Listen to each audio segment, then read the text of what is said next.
Yo guys, and as you can tell by the thumbnail and by the title of this video, I am back with another review.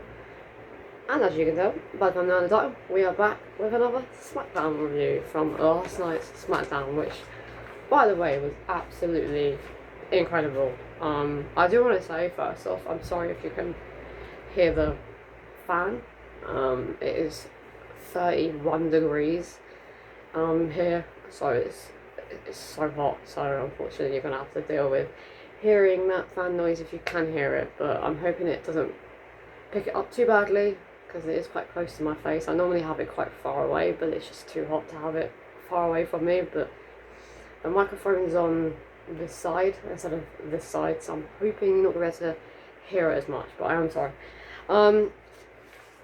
Yeah, last night's Smackdown was absolutely incredible. Raw this week was absolutely diabolical. It was terrible, like absolutely terrible.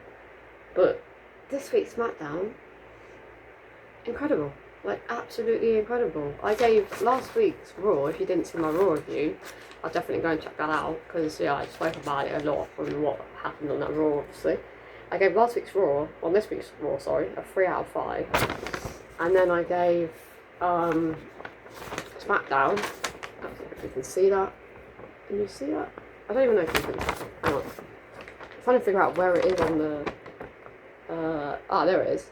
I gave this week's Smackdown a 5 out of 5 because this week's Smackdown was just absolutely incredible. Like, do you guys believe as well that it was incredible, or do you think it was good, but it wasn't? I wouldn't say it was amazing. Or do you believe, actually, I've got the things up here, look. So there's Rawsome and Smacksome. There's Smack good, Raw good. There's Smack alright, Raw alright. There's Rawful. Oh no, Raw Mare, sorry. Smack Mare. And then Smackful and Rawful. So it's like awful, awesome, good, like with the smack or the raw in front of it. Do you believe the same as me that it was Smacksome, or do you believe it was Smack good, Smack alright, Smack Mare, or Smack full? Let me know in the comment section down below, because as I've already showed you, I really enjoyed this week's Smackdown. I felt it was absolutely incredible. Back in 2 seconds, guys, hang on. I'm back. We kicked off the night with an LA Knight segment. He did call out Seth Rollins, but Paul Heyman answered the call. Answered the call? Yeah, answered the call, because it was a call out, yeah. Said that LA Knight had until the end of the night to leave Grand Aptness, or I might be completely butchering how you say that sounds, so I'm very, very sorry to Americans if they watch this. Yeah. And something bad will happen to him, aka Bron Breakker and Bronson. Kind of thought that Seth Rollins would be involved as well, but Seth Rollins was nowhere to be seen on this week's Raw. Smackdown, sorry. And LA Knight said something to Paul Heyman, and that caused Paul. Oh yeah, he said to Paul Heyman, "How okay if Seth isn't gonna show up, then why don't me and you just fight right now, and then I'll turn my back so you can get the first punch." Obviously, he turned around. Paul Heyman went up to LA Knight, and then he left the ring, and then that's when he said that it's gonna happen right now, pretty much. And then Bron and Bronson came down to the ring, attacked LA Knight. LA Knight got a steel chair and got the upper hand, and then we later on in the night set up Bronson Reed versus LA Knight in a one-on-one match. Good segment to open up the show for sure. I was like, okay, I always know if Raw's going to be good if the opening segment is good. I'm not Raw, sorry, Smackdown or Raw, I meant to say. It's going to be good if the opening segment is good, because no offense to Liv and Dom, but their segment with like EO on Monday Night Raw this week was not that great. So as soon as that finished, I was like, this Raw's looking a bit dodgy. because it always seems to be, if the beginning segment is really enjoyable, a really, really good start to the show, the whole show tends to run similar to the beginning segment. But then if the beginning segment's alright, but not that great, then the rest of the show seems to also be the same. And that happened on Monday Night Raw, and then yesterday, last night, the beginning segment with Ali Knight and Paul Heyman and Bron Breakker was really good. I was like, okay, Smackdown was looking like it's going to be good throughout the whole show, and it was. So I've kind of started to click onto that when it comes to the beginning of the segments. And then we got the semi-finals for the women's Queen of the Ring. The first semi-final, for the Queen of the Ring between Alexa Bliss and Asuka. I really thought that Alexa Bliss was gonna go on to the finals, but then when Asuka won her match last week, I was like, I can see Asuka win. I can't remember in my Raw review if I said that Alexa Bliss or Asuka was gonna win. I actually can't remember. No, I can't remember. I don't remember if I said Alexa or Asuka was going to win that. No, I don't know who I said. I might have said Asuka, but I'm not 100% sure. But anyways, Asuka won the semi-finals, first semi-finals for the Queen of the Ring. I don't mind it. I can see them definitely doing Asuka versus Roxanne Perez in the finals, and then Roxanne Perez. No, sorry. Asuka wins, and she goes on to face Io Sky at SummerSlam. I can definitely see them doing that. Yeah, I think. I'm not too sure yet, though. I'm not too sure, but yeah. Last night's match was really good, though. It was really enjoyable to watch the match between Alexa Bliss and Asuka. Like, very, very enjoyable. It was better than I thought it was going to be. Yeah, I was going into it being like, it could be an alright match, but I don't think it's going to be that good. But it ended up being actually really enjoyable to watch. So, hats off to those two. But yeah, the match next week between Jade Cargill and Roxanne Perez, I'm going to go with Roxanne Perez. Picks up the victory and goes on to face Asuka at Queen of the Ring finals in Saudi next Saturday, and then Asuka wins, I think. I don't know yet, I'm not 100% sure yet. But then it'll be like two Raw superstars going on to the finals, wouldn't it? Surely it needs to be two SmackDown superstars. So surely that now means that Jade Cargill's definitely winning on Monday. Because what was it? Was it last time? It was Gunther and Randy Orton. Gunther was on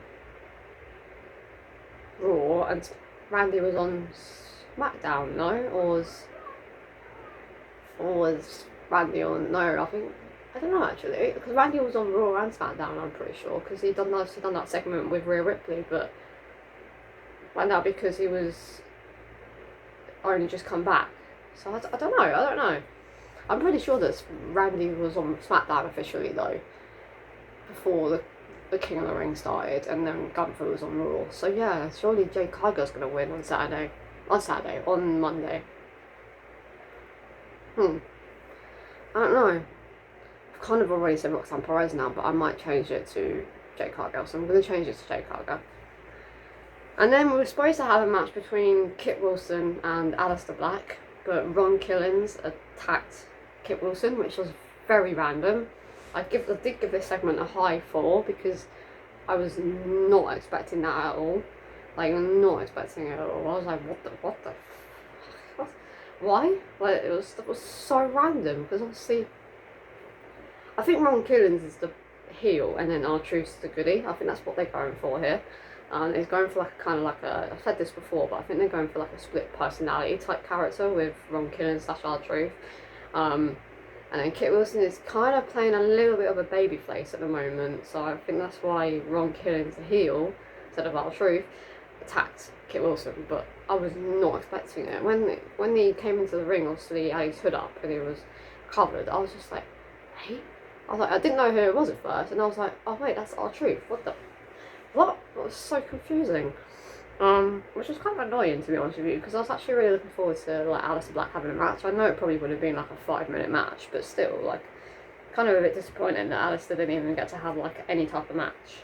But they did have a backstage segment with Damien and R-Truth and Aleister Black backstage, and I can see them possibly doing Damien Priest versus Aleister Black next Friday, possibly, or they do R-Truth versus Aleister Black because R-Truth got involved in his match last night. So I can definitely see Aleister Black having some sort of match against one of those two on Friday Night Smackdown next week. But yeah, I thought that was very, very random.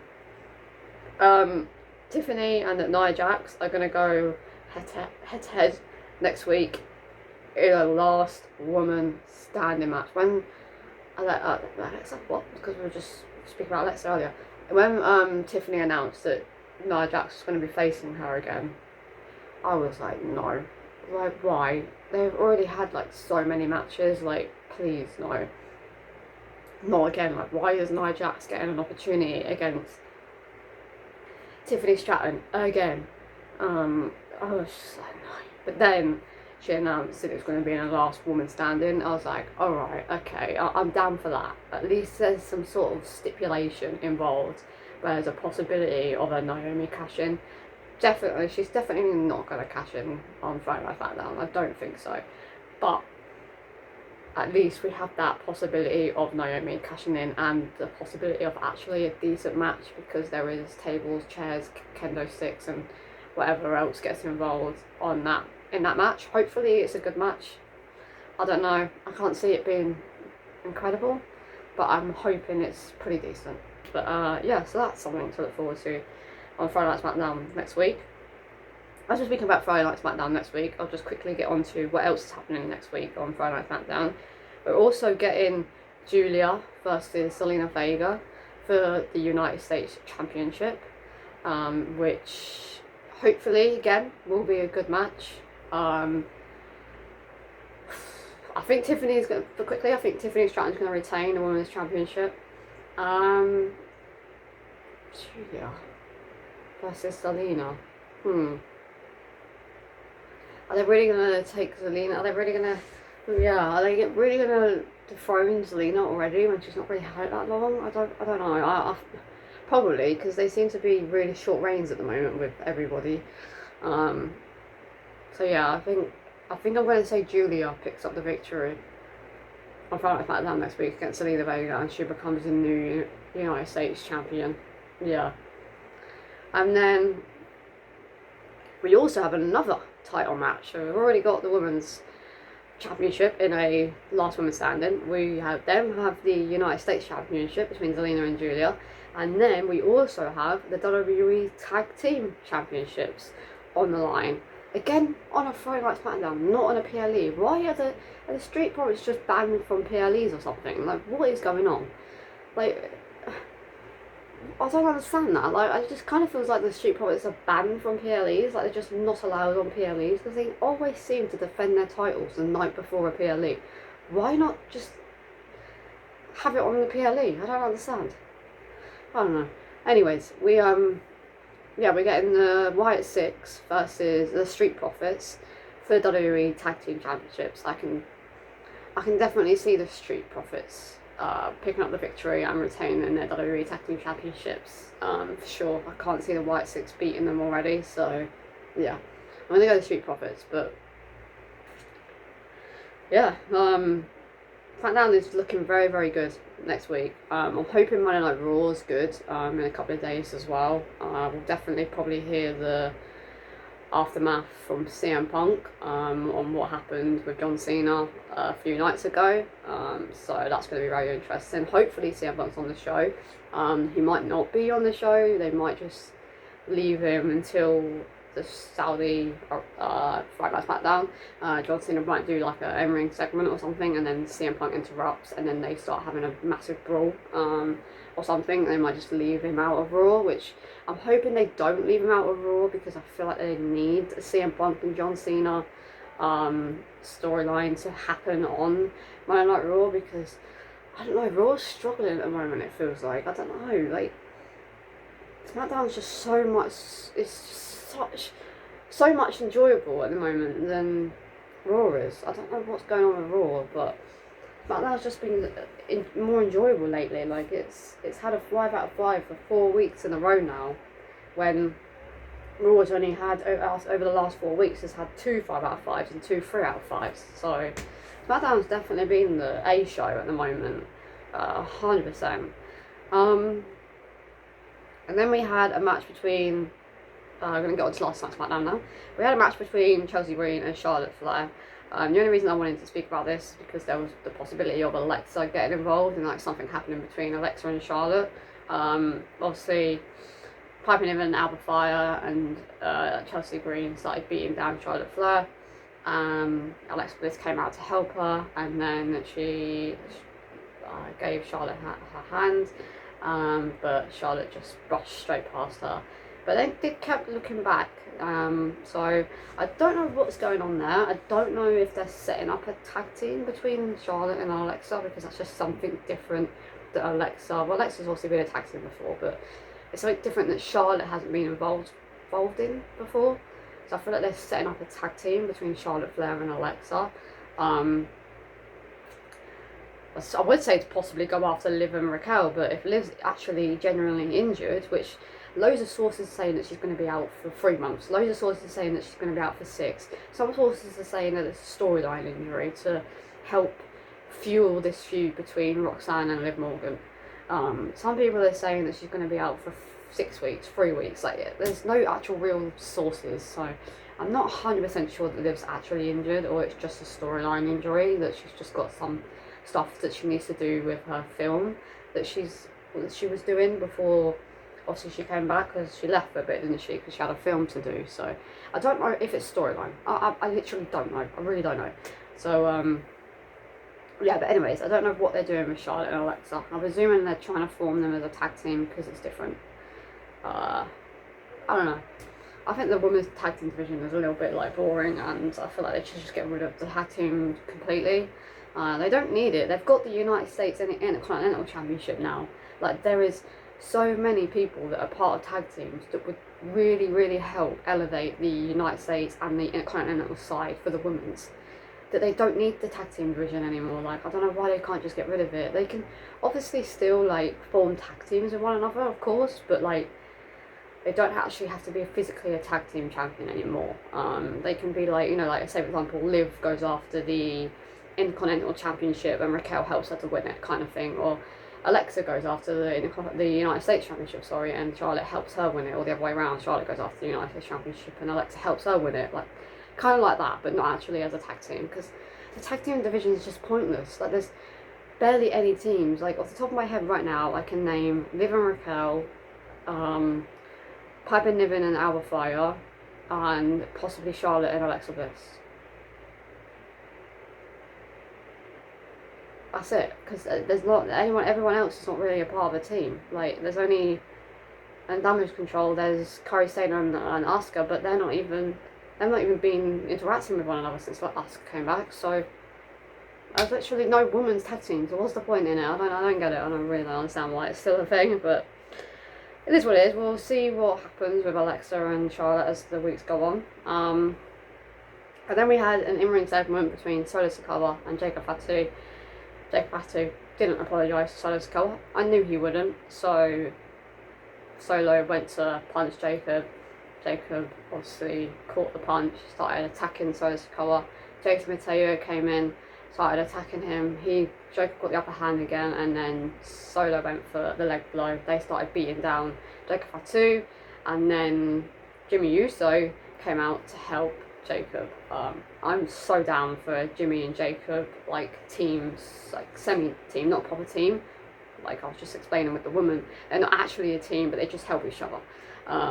So I'm looking forward to like Jimmy Uso and Jacob being like a team together, sort of, and then Jason Mateo and Solo, sorry, on the other side. Like I'm really looking forward to that. I can guarantee you that we're going to get Jacob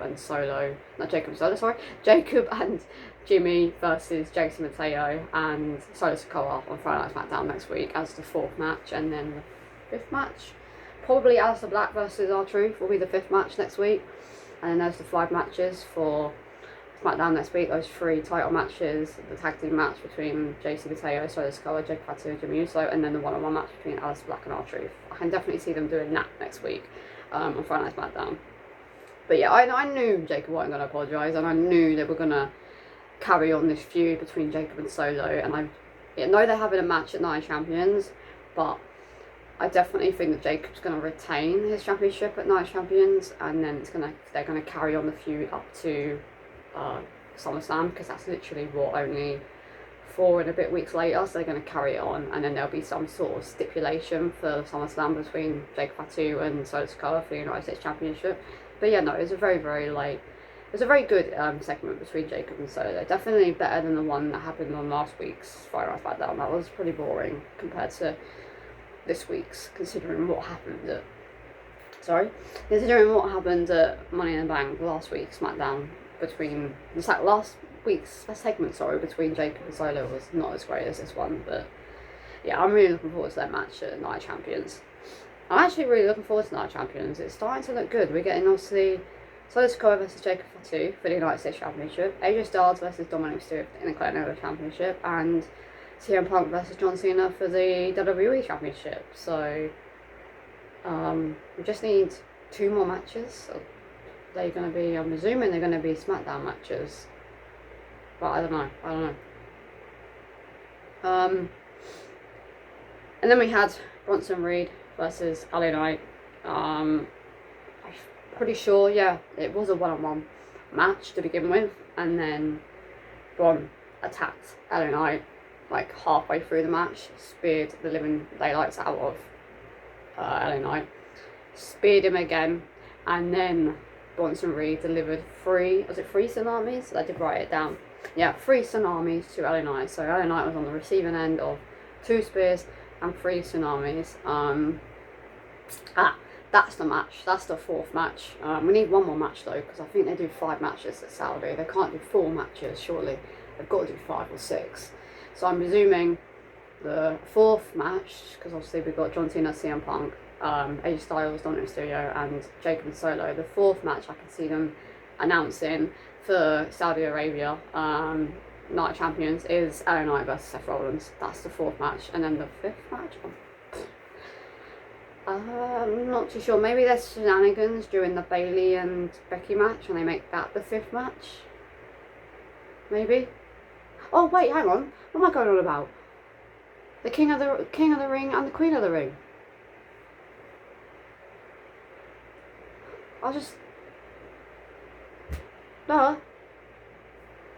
The King and Queen of the Ring, that's 2 matches. That's 5, that's them 5 matches.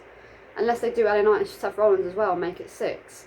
So yeah, what am I going on about? I literally completely forgot about the King and Queen of the Ring finals. So there we go then, we've got the King of the Ring finals, the Queen of the Ring finals, AJ Styles versus Dominic Mysterio, Solo Sikoa versus Jake Fatu, and then CM Punk versus John Cena, 5 matches, yeah, and then the possible 6th match that they probably will do, LA Knight versus Seth Rollins. And then there's 6 matches, there we go. I completely forgot about the King and Queen of the Ring. God, I don't know how I managed to forget that, but yeah. Yeah, I could definitely see them doing LA Knight and Seth Rollins, unless they don't do it at Night of Champions and LA Knight is kind of sidelined for a couple of weeks, maybe like 2 or 3 weeks, probably 2 weeks, yeah, maybe 3.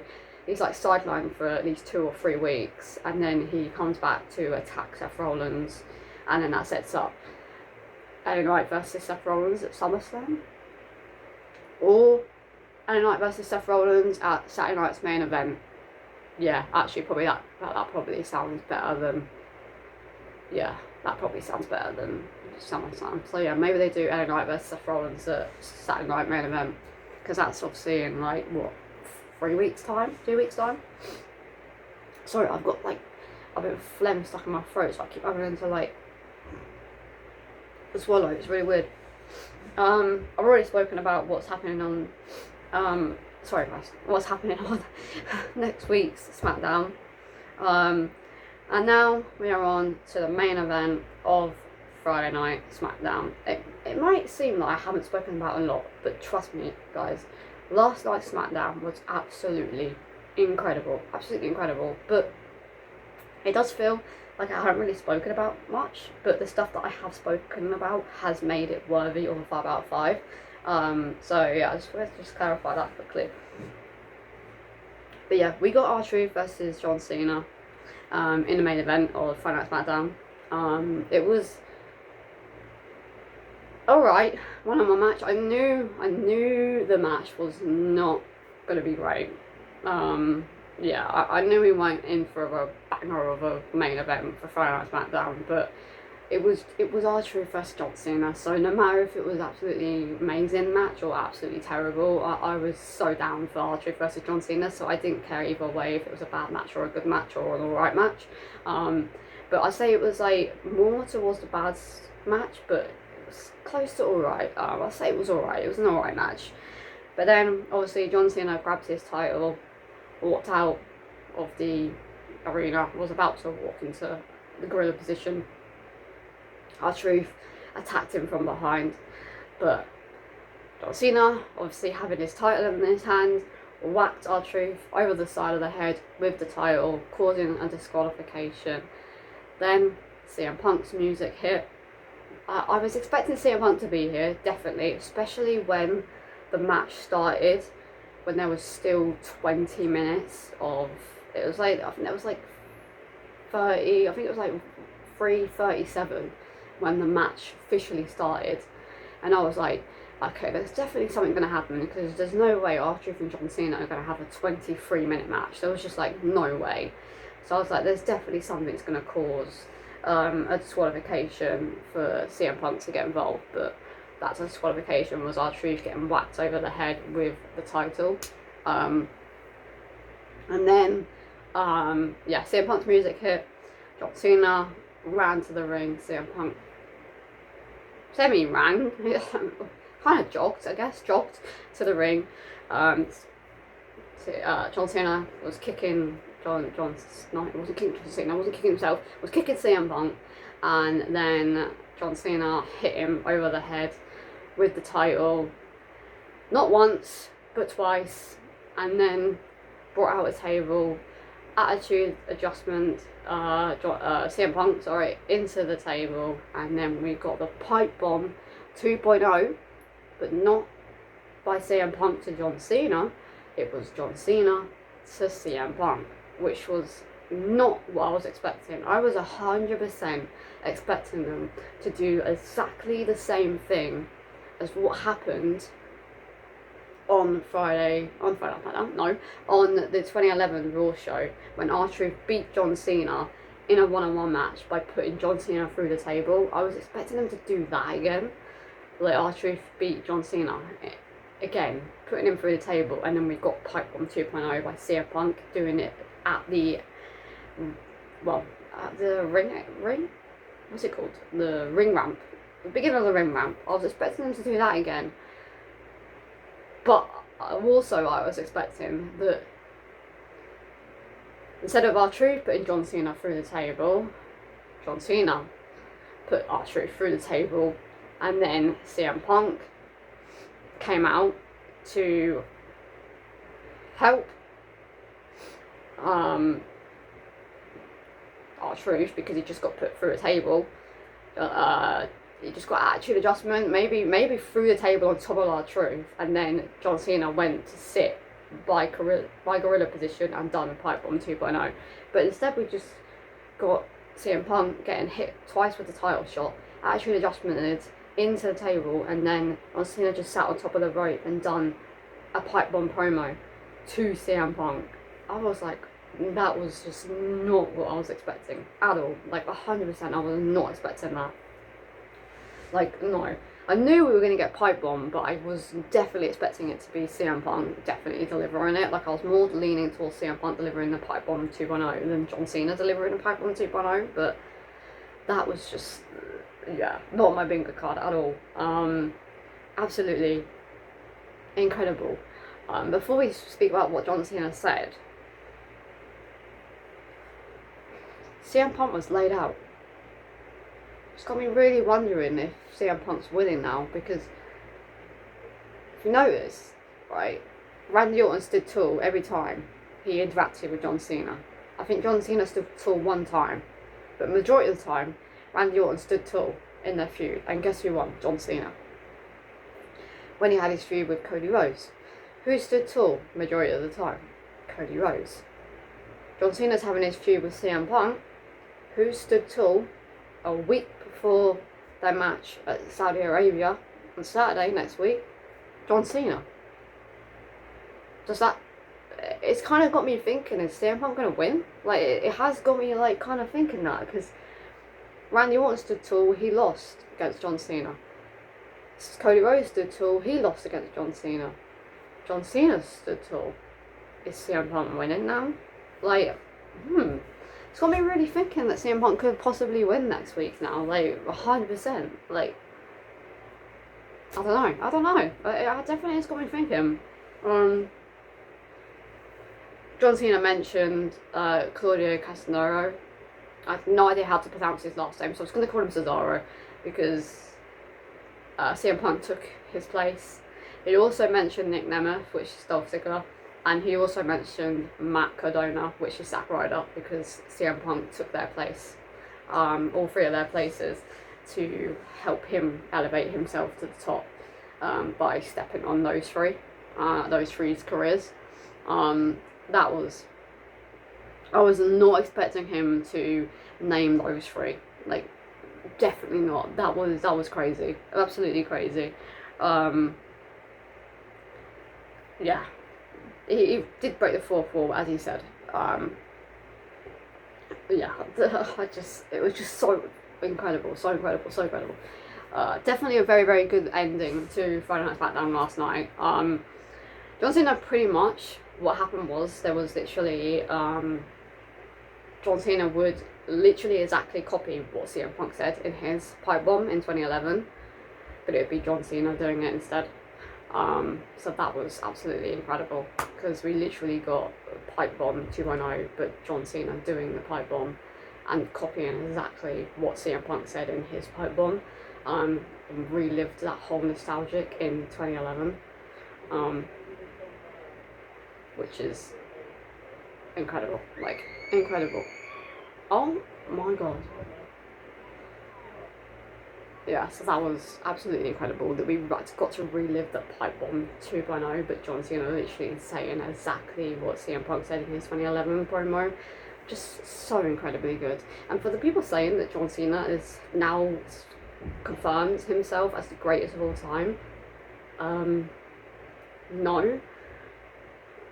If you're saying that John Cena is the greatest of all time because of the promo that he did last night, that means CM Punk is the greatest of all time on the mic, because John Cena literally copied the first 3/4 of the promo, word for word. Actually, no, the whole promo he did last night, word for word, what CM Punk said in his 2011 pipe bomb.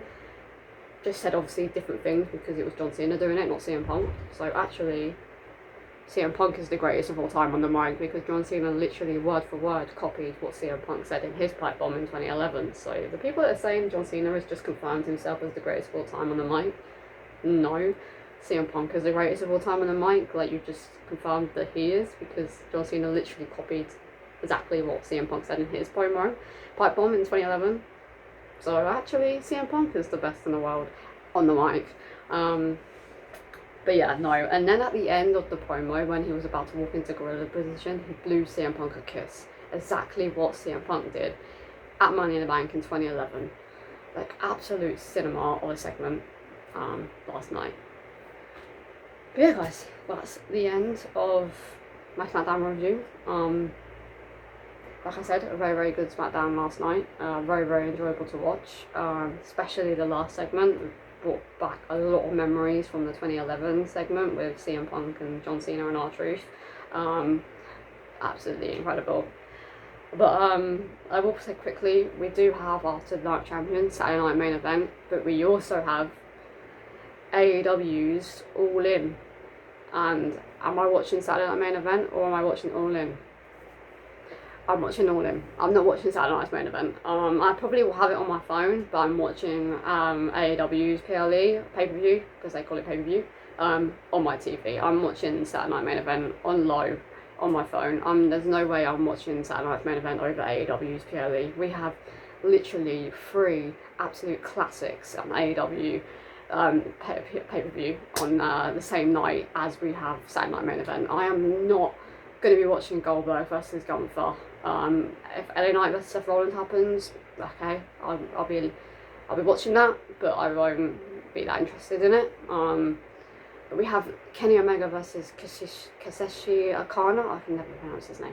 Hangman Adam Page versus John Moxley, and then we have obviously Mercedes Moné versus Toni Storm. Like, yeah, I am watching Saturday Night Main Event. Sorry, WWE, but I will be skipping Saturday Night's Main Event to watch AEW's pay-per-view. Well, I'm not skipping it because I'm going to be watching it on my phone, but you're being downgraded to the small phone, not the big TV, because I'm watching AEW. Let me know in the questions down below, guys. Are you watching Saturday Night's Main Event or are you going to be watching AEW?